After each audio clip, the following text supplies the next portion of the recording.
NEET परीक्षा को लेकर पूरे देश भर में हंगामा मचा हुआ है। छात्र लगातार प्रदर्शन कर रहे हैं। कल दिल्ली की बात करें तो दिल्ली में भी कल जिस तरीके का उग्र प्रदर्शन छात्रों ने किया है, ये काफी गंभीर विषय है। मैं इस समय इंदौर के भंवरकुआं चौराहे पर मौजूद हूँ, जहाँ पर छात्र नीट परीक्षा को लेकर लगातार पिछले कई दिनों से प्रदर्शन कर रहे हैं, धरने पर बैठे। आप देख सकते हैं किस तरीके से छात्र यहाँ लगातार अपनी मांगों को लेकर लगातार प्रदर्शन कर रहे हैं। और यहाँ पर तमाम जो छात्र हैं वो यहाँ बैठे हुए हैं, अभिभावक यहाँ बैठे हैं, और कई लोग जो सड़क चलते या राह चलते जो लोग हैं वो छात्रों के समर्थन में यहाँ पर पहुंचे हैं।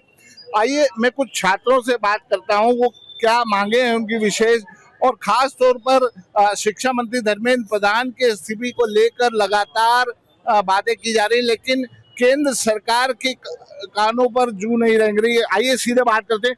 भाई साहब, किस तरीके का प्रदर्शन है और कितने दिनों से आप ये प्रदर्शन कर रहे हैं? ये हमारा 22वां दिन अनिश्चित धरना प्रदर्शन चल रहा है। 24 घंटे में यही रहते हैं और आप ये प्रदर्शन शांतिपूर्वक है। और साथ ही ये हमारे जो भारत के सभी छात्रों की मांग है कि धर्मेंद्र प्रधान जो अपने जवाब दे वो जवाब नहीं दे रहे हैं, तो जिम्मेदार पद पे हो, आप जिम्मेदारी निभाइए। बच्चे लोग मांग कर रहे पेपर लीक पे, भ्रष्टाचार पे, आपके रोजगार पे, आपकी सरकार में जो जिस तरह से तानाशाह चल रहा उस पे, तो आप जवाब नहीं दे रहे, तो जवाबदेही भाग रहे हैं। तो उसी को लेके जो बच्चे पढ़ना चाहिए वो आज बच्चे पढ़ाई के साथ साथ में रोड पे आके बैठे हैं और रोड पे लगातार अनिश्चित धरना प्रदर्शन कर रहे हैं। देख सकते लगातार छात्र जो है धर्मेंद्र प्रधान पर आरोप प्रत्यारोप लगा रहे हैं। हमारे साथ कुछ छात्राएं भी मौजूद, आइए सीधे बात करते हैं। ये बताइए कि आप जिस तरीके से यहाँ पर आप पिछले कई दिनों से धरने पर बैठे हैं, क्या मांगे हैं और कब तक इसका सॉल्यूशन आप देखते हैं, कब तक निकल पाएगा? सॉल्यूशन तो हमारे हाथ में नहीं है। हमारे हाथ में यही है कि हम इस पीसफुली यहाँ पर बैठे रहें और हमारी मांगे रखते रहें। हमारी बस एक ही मांग है कि आप अकाउंटेबिलिटी ले। आप कुछ तो आगे से बोले, आप कुछ बोल नहीं रहे हैं, प्लस आप इतनी गुंडागर्दी दिखा रहे हैं, क्या कर रहे हैं। बस हमारी यही मांगे कि आप इस्तीफा दे दे या फिर अकाउंटेबिलिटी ले। आप उन बच्चों का देखें। मैं खुद एक नीट एस्पिरेंट रही हूँ, कितना फोर्स झेलना पड़ता है, कितना वो झेलना पड़ता है, आपको नहीं पता। बात मैं और कुछ छात्रों से बात करूंगा। ये बताइए, आपसे बात करूंगा मैं, नीट एग्जाम के लिए कितना प्रिपरेशन करना पड़ता है जब जाके एग्जाम क्लियर होती है और इस तरीके से पेपर आउट होते हैं, तो कितना दुख होता है? देखिए, मैं बोलना चाहूंगी कि बहुत दुख होता है। इवन मेरे ब्रदर सिस्टर हैं जिनके साथ ये चीजें हुई है, इवन एक ने सुसाइड भी कर लिया है। उनकी फैमिली से मैं आज जब भी मिलती हूँ, मेरे कजिन है, मैं जब भी उनसे मिलती हूँ मुझे इतना बुरा लगता है कि उन्होंने एक बच्चा खो दिया अपना। मैं धर्मेंद्र प्रधान जी से एक ही बात बोलूंगी, आपसे नहीं हो पाएगा, आप इस्तीफा दे दीजिए। बिल्कुल बिल्कुल, छात्रा का कहना है कि इस्तीफा देना ही होगा, अन्यथा ये आंदोलन नहीं रुकेगा। हमारे साथ एक और छात्रा मौजूद है। ये बताइए बेटा कि जिस तरीके आंदोलन लगातार जारी है, आप यहाँ 24 घंटे बैठे हुए हैं, क्या प्रमुख मांगे हैं और कितना जल्दी आप सोल्यूशन चाहते हैं इसका? सर, हम यही चाहते हैं कि धर्मेंद्र प्रधान जी इस्तीफा दें, क्योंकि बच्चों के साथ खिलवाड़ हो रहा है। मैं भी एक यूपीएससी की स्टूडेंट हूँ, मैं भी शाहजहाँपुर से आई हूँ, वहाँ से मैं 5 साल से यहाँ पे पढ़ाई कर रही हूँ।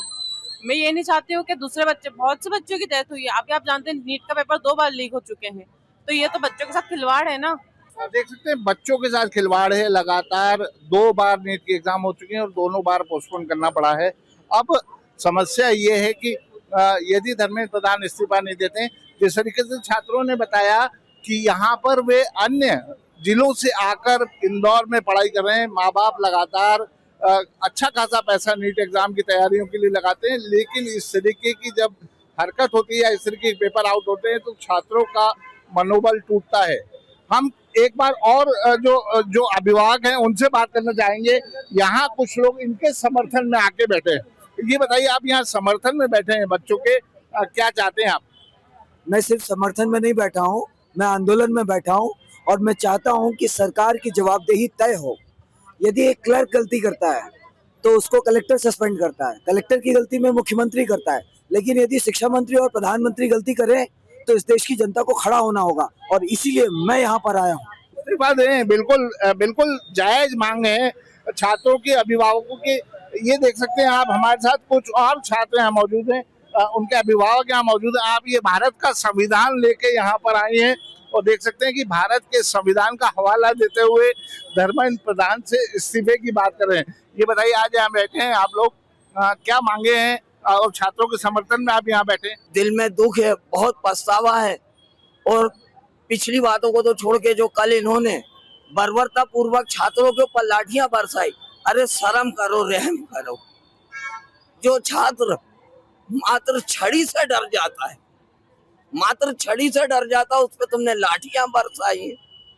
छोटे छोटे बच्चे हैं, जो छात्र क्लासरूम में एक चाक के टुकड़े से डिसिप्लिन में आ जाता है, उसके लिए आपने बड़े बड़े पत्थरों का इस्तेमाल किए। आप इनका कहना जायज है कि जो छात्र वहाँ कल प्रदर्शन कर रहे थे दिल्ली में, वे लगातार अपनी मांगों को लेकर सरकार के पास गए थे, लेकिन सरकार मानने को तैयार नहीं है। धर्मेंद्र प्रधान का इस्तीफा मंजूर नहीं कर रही है। अब देखना होगा कि ये आंदोलन किस तरीके से आगे बढ़ता है। मेरे सहयोगी रोहित मिश्रा के साथ ललित शर्मा, जनसंचार न्यूज इंदौर।